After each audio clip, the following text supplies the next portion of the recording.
If you start your rig and the choke is set and the idle is too high or too low, the fast idle, I'll show you how to adjust that.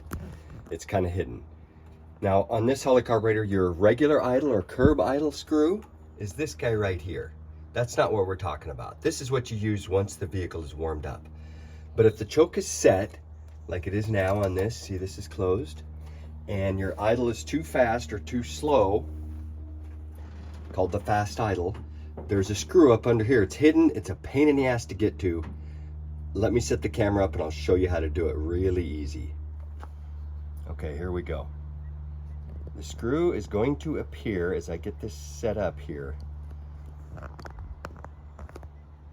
It's going to appear right here. Let me show you. And then I'll show you actually how I did it. With the vehicle off,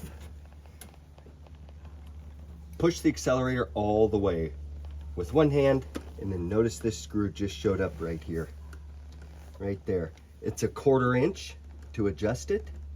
And then to know which direction, think of it this way. To lower the idle, you go from here and you go back. Like you're slowing the car down, back, okay? If you need to speed up the idle, you go from there and you go forward, like you're speeding up, okay? Mine is a little fast, so I'm gonna get it on there and just go back about a 1/4 turn and see how that goes. And then when you let the throttle go, it goes up there like that. So again, I can't do it two hands, but you reach over with this hand and floor it all the way.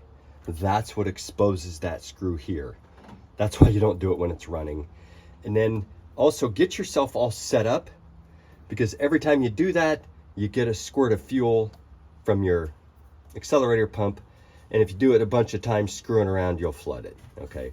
So get yourself all set up, do it, fire it up, see how it goes, and then shut it off and make adjustments from there.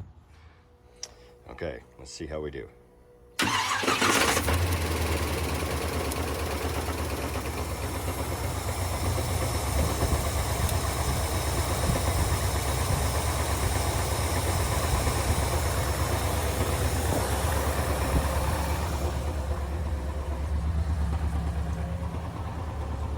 Just from sound, that sounds a little better. It's 1,000 RPM. I think that's good.